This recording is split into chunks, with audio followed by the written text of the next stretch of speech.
What's up everybody and welcome to the channel. Today we're going to take a look at this 2024 Nissan Frontier Pro 4X 4x4. This one's finished off in Cardinal Red. MSRP is $43,000. Now the all-new Frontier, which of course has been out for a couple years now, this seems to be the go-to pickup truck for 4th generation Toyota Tacoma haters. Now the 3rd gen Tacoma has been an incredibly popular truck. Now it's only offered with a 4-cylinder. This Nissan Frontier has an old school V6. So this is kind of the last truck standing if you want a normal mid-size pickup truck with the old school engine. Of course, the Ridgeline and Gladiator offer a V6 as well, but those are a little bit different. You know, you're looking at an SUV with a bed or a Wrangler with a bed. So this is kind of a normal mid-size body on frame, your typical truck. So what is powering underneath the hood of this truck? Well, as mentioned, this has a 3.8 liter naturally aspirated 6-cylinder with 310 horsepower and 281 pound-feet of torque. We got a 9-speed transmission, of course 4-wheel drive. Curb weight is around 4,400 pounds. Can even do 0 to 60 in around 8 seconds. Has a 21.1 gallon fuel tank, and you're looking at 18 miles per gallon in the city with 22 out on the highway. But if you're looking for a normal mid-size truck with the old school robust V6, the Tacoma haters, this is the truck for you. Moving on to styling, while this isn't really anything new anymore, it still is a pretty good looking truck. Got a nice squared off front end, cool looking LED headlights with a nice daytime running light. We have Frontier stamped into the upper portion of the grille, finish off in kind of a gray color for the plastic. You're gonna see the red logo with the Nissan name, a lot of openings to provide cooling to that V6. Safety sensors, and then you can also see LED fog lights on the side.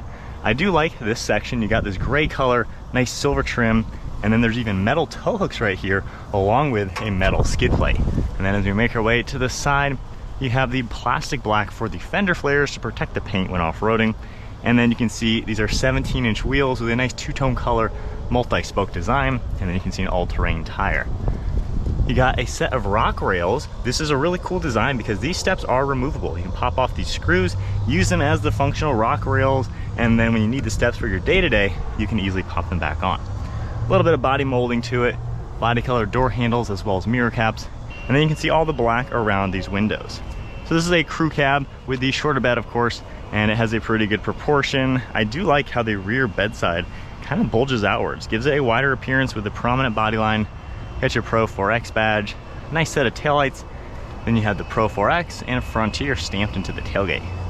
Got more of this orange color on the Nissan logo with your release handle up above, body colored for the bumper caps, and then some plastic trim throughout all the center. So overall, it's a pretty good looking truck. Really can't complain. It's nothing fancy, but it certainly looks like a modern midsize. Going ahead and popping this, we do have a soft open, body colored painted bed liner, so definitely want to do a spray in on this truck. You're gonna have some hooks on each corner, make it a little bit easier to tie some things down. Tailgate doesn't really weigh much. We can easily close it up. Heading to the back seat, this is where there is gonna be a little bit of compromise. You do have some nice vinyl throughout this interior, contrast stitching, good storage. And then on the back seats, you can see a pretty cool pattern throughout them. Now there's a manual sliding rear glass. You can also pull this up. These will fold down nice and flat, of course, with the seat out of the way. You're gonna see just a little bit of storage behind the seats. And then if you lift this lever, we can pull the bases up, and there's gonna be a nice plastic bucket underneath all the seats. So you do get some good storage solutions. My only complaint is these seats are kind of small and tight. They're very straight up. No center headrest, which is a little funny, but you do get at least armrests and cup holders, no air vents. But sitting here at 5'11", like I can fit fine. My knees have a couple inches, my head does have a couple inches, but I'm just so straight up. The base is also kind of short feeling. I definitely feel pretty tall back here, so ideal for kids maybe. You have some plugs, a little bit of storage, but when you do look at the competition, this is on the smaller side. We go ahead and take a look at the front seat now. You're gonna have a button on the door handle to lock and unlock it very easily. The same cool vinyl material with all the stitching, contrast, more storage down below. Power controls up here as well, and then all the same nice patterns. Pro 4X, more stitching, and then hopping inside. The front seats are nice and roomy though. So foot on the brake. Let's go ahead and fire it up. Now one thing kind of funny, we'll talk more about this when driving, the steering is really heavy. Now it's obviously not impossible, you can of course steer it, so it's not like it's hard to do, but this is noticeably a heavier feeling than every other mid-sized truck.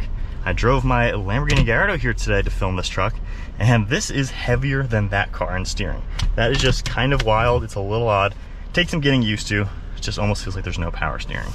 With that said, we have controls on the steering wheel for some Bluetooth and audio, cruise control as well. And then the gauge cluster is pretty nice with the analog speedometer intact, but we also have a nice screen in the center. So you can scroll through all sorts of different information and view pretty much everything you're going to need to see in this truck. So I like the overall layout. It's simple, it's nothing fancy, but it's just easy, it gets the job done. On the right stalk, you're going to see windshield wiper controls, then we have headlights and turn signals on the left. We have our tow mode down here, and then way down below we have a locking rear differential. We also have our downhill assist, traction control, dome light as well. And then you can see air vent, some nice vinyl material throughout the dashboard, a little bit of storage, contrast stitching, and then basically a Nissan simple infotainment screen. Nothing really new here, very easy to operate. We have shortcuts down below. You can go into a few different items. And then going into the map, you have a nice view. More shortcuts now pop up. Manual controls down below as well with physical controls. And then going ahead and popping it into reverse, you have a pretty good looking backup camera. It's not the most HD, but again, it gets the job done.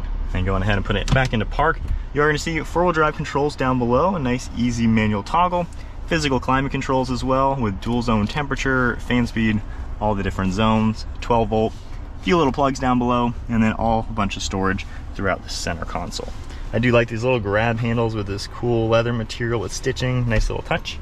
Padded for the armrest, and then a good amount of storage space. And our glove box also has a pretty good amount of space. So overall, the interior is nice, it's fine. It's nothing fancy like the modern trucks with a massive screen, super digital, but nonetheless, it feels like it's just a nice utilitarian truck.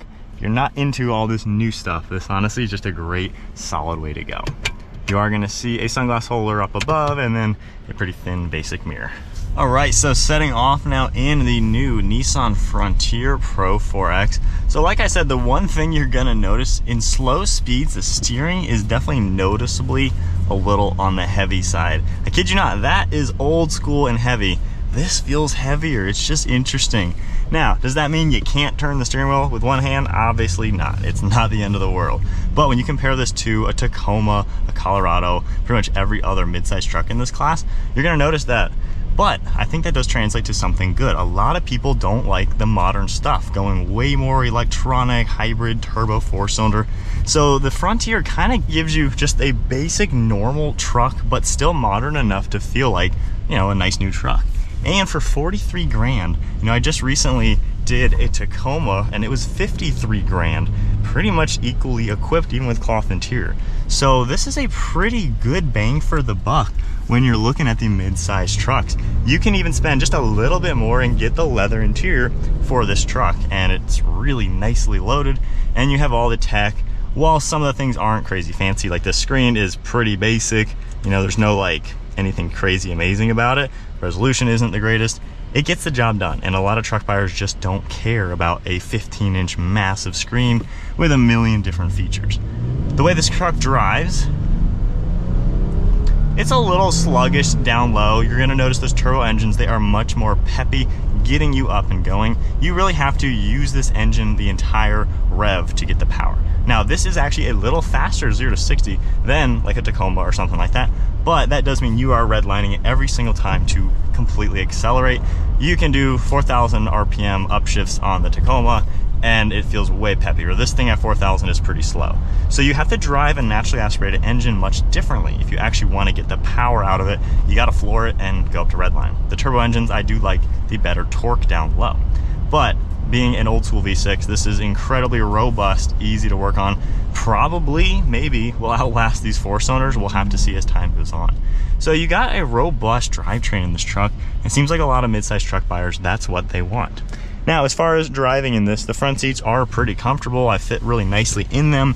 Good visibility all around. This kind of dips down like an F-150, giving you a little bit better view underneath your mirrors. And then looking over your left and right shoulder, pretty much like any truck. It's really easy to see around. So it seems like a pretty nice to drive truck.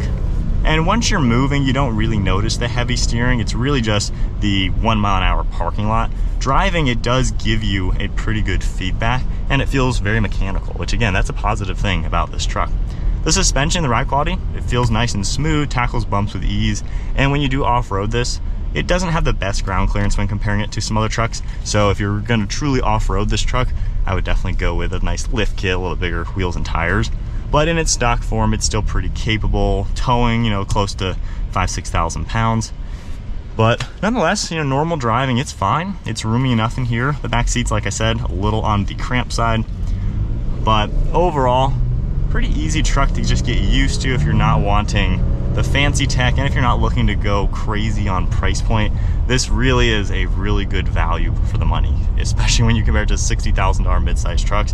I mean, you do get quite a lot. You sacrifice some of the fancy stuff, but nonetheless, it drives pretty good, pretty quiet, wind noise and road noise wise, and it does track very stable when you are driving on the highway and things like that. So definitely a cool option.